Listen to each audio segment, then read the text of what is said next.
Ukraine just wiped out Putin's army. That was the headline, or at least the sentiment, dominating analysis on December 30th, 2025. It's a huge claim. And when you actually dig into it, the gap between what Moscow is saying and what's happening on the battlefield has, I think, never been wider.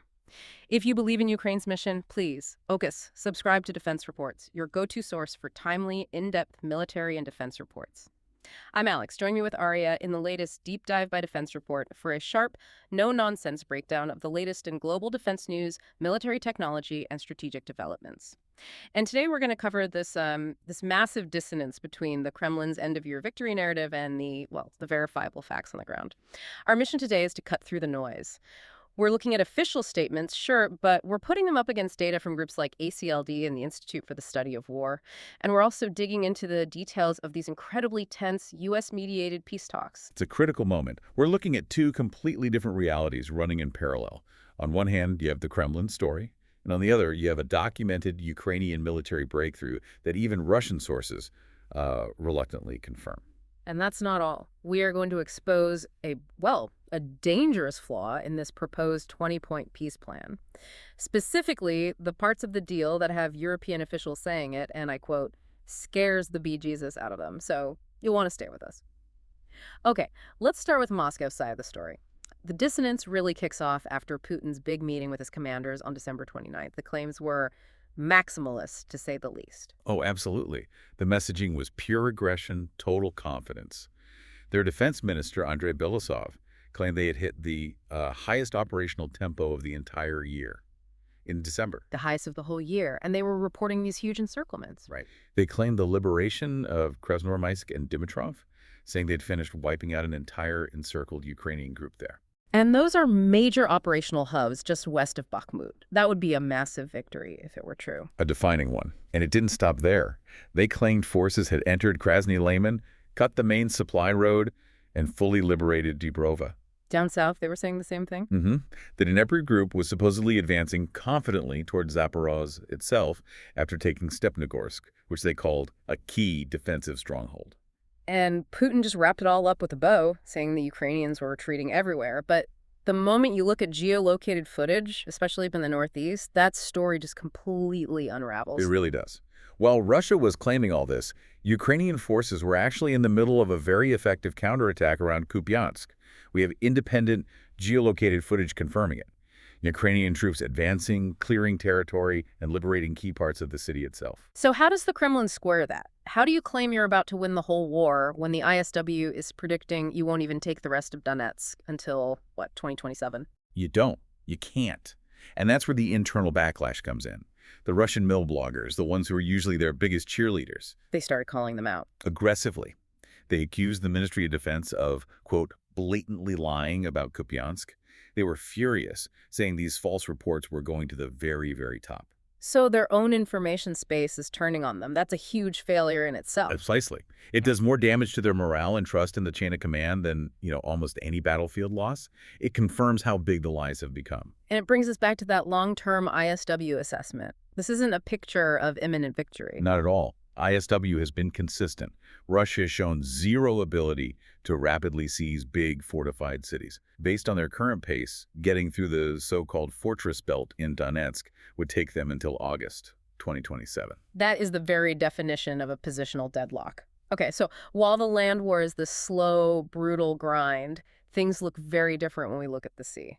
This is where Ukraine has found a massive asymmetric advantage. It's been staggering, really. Their innovation in naval warfare has completely changed the game in the Black Sea. The biggest moment, I think, came on the night of December 14th and 15th. It was a truly historic strike with an unmanned underwater vehicle, a UUV. And the target here wasn't just some small patrol boat, was it? No, far from it. They used one of their subsea baby drones to hit a Russian Project 636 Varshavyanka-class submarine. A Kilo-class submarine. A Kilo-class, exactly, at the Novorossiysk naval base. And this is huge because it was the first time in the history of naval warfare that a UUV successfully struck an operational submarine. That changes everything. The calculus for every navy in the world just shifted. It really did. And that kind of consistent pressure is having a real strategic effect. Yeah. The losses for the Black Sea Fleet are just unsustainable. They've lost nearly a third of their surface ships, is that right? Almost a third. It's forced them into a major withdrawal. pulling their most valuable assets out of Crimea and moving them east to Novorossiysk. They're being pushed out of their own home waters. And it's not just military targets. They're going after Russia's economic lifelines now, too, with these unmanned surface vehicles. I saw the report about the Dash-on oil tanker. Yeah, that's a key pressure point. They're targeting the shadow fleet, these old, unregulated tankers Russia uses to get around sanctions. Hitting them directly impacts Russia's ability to fund the war. It's cheap, effective warfare. But on the flip side, Russia is escalating its own asymmetric war just in the air. Right. They're focusing on long-range attrition strikes. ACLED's data shows their drone use is up nearly 150% in 2025 compared to last year. It lets them inflict pain from a safe distance. We saw that right after Christmas, didn't we? That massive wave of strikes. We did. The strikes on December 25th and 26th were huge. A coordinated mix of drones and missiles hitting energy and port infrastructure in places like Mykolaiv and Odessa.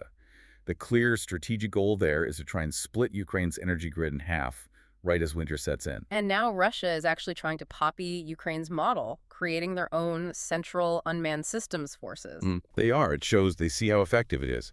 But they're still applying the technology differently. For Russia, it's mostly about mass attrition strikes, not the kind of nimble, tactical integration that Ukraine has mastered. All right, let's shift to the diplomatic front.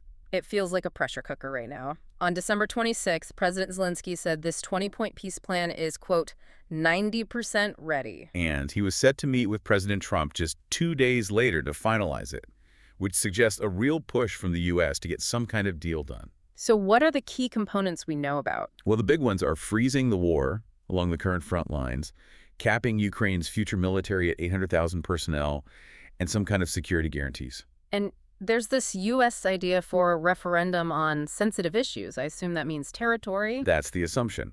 It would require a ceasefire, and Ukraine was apparently asking for 60 days to prepare for it.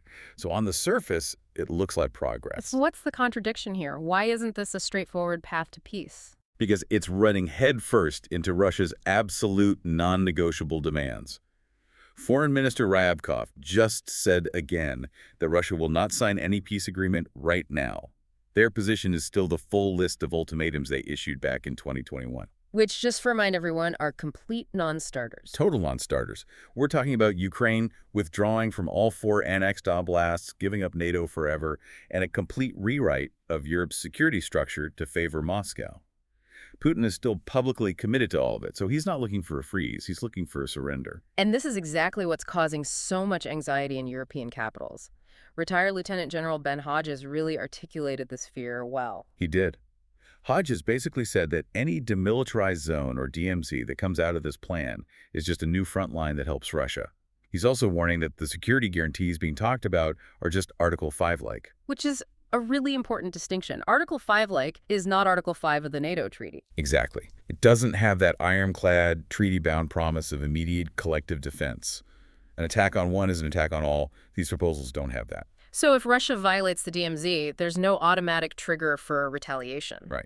And Hodges asks, who does that benefit? It lets Moscow rest, rearm, and prepare for the next phase.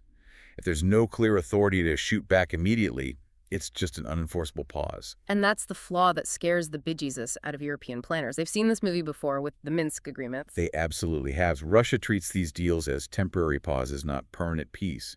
You put the vague talk of guarantees up against the Kremlin's flat-out rejection of them, and the whole framework just looks incredibly fragile. So after all this, the battlefield stalemate, the asymmetric wins, the shaky diplomacy, what does it tell us about how Russia is thinking strategically? Are they learning anything new? The sources suggest it's more continuity than change, really. Their military leadership knows the war has become a WWI-style positional grind. They mostly blame what they call the transparent battlefield. The transparent battlefield, what do they mean by that? It's the combination of constant ISR intelligence, surveillance, reconnaissance, and lethal precision weapons. Basically, eyes are everywhere, and anything that moves can be hit. It prevents big, sweeping maneuvers with tanks and armor. Okay, so they've identified the problem. What's their solution? Is it a new way of thinking or just better tech? It is overwhelmingly technology. They're still relying on long-range strikes and air defense. Their focus is on innovating there, using AI to speed up targeting, adapting their drones. They are not fundamentally changing how their Air Force fights, for example. They just want to make their existing tools faster and deadlier. And this all feeds into their much bigger, longer-term goal, which seems to be preparing for a potential conflict with NATO. That's the assessment, yes. They're using the war in Ukraine as cover to continue restructuring their military, moving back toward large maneuver divisions. We've seen evidence of at least 9 new divisions being formed since late 2022. So they're converting smaller units into these bigger formations. Exactly. Taking naval infantry brigades and scaling them up into full divisions. That takes a huge amount of resources and long-term planning. It's not for the war they're fighting now, it's for the one they think might come next. A war with NATO. Precisely. They believe that kind of conflict would require more mass, these larger formations, and at the same time, they're keeping up the pressure with hybrid threats. The GPS jamming in the Baltics and Poland, the covert drone activity near airports across Europe. All of it. Western officials see it as preparing the battlefield, setting the informational and psychological conditions for a future conflict. The message is clear. Russia is in this for the long haul in Ukraine, but their eyes are on a bigger prize. This has been a really illuminating look at where things stand. So, to recap, the central conflict here is just stark. You've got Russia's frankly unbelievable claims of victory, which seem to be collapsing under their own weight. And on the other side, you have these very real, very impactful Ukrainian gains, the Kupyansk counterattack, and especially the systematic dismantling of the Black Sea Fleet. And the diplomacy, as critical as it is, seems built on a foundation of sand without real enforceable security guarantees. Any peace deal could just be a dangerous pause. Which leads to a final thought for you to take away from this. We've confirmed Ukraine has forced nearly a third of Russia's surface fleet to retreat from the Western Black Sea. So what if they keep innovating? What if the next phase of this war isn't about grinding for meters of land, but about completely denying Russia the ability to project power or even conduct trade in the entire Black Sea? What would a Black Sea that is totally off limits to Russia mean for global energy and trade as we head into 2026? That's a strategic shift I think we should all be watching very closely. You've been listening to Defense Report by Alex and Arya, where we analyze the latest in military strategy, global defense, and advanced weaponry. Subscribe to Defense Reports, your go-to source for timely, in-depth military and defense reports. We'll catch you next time.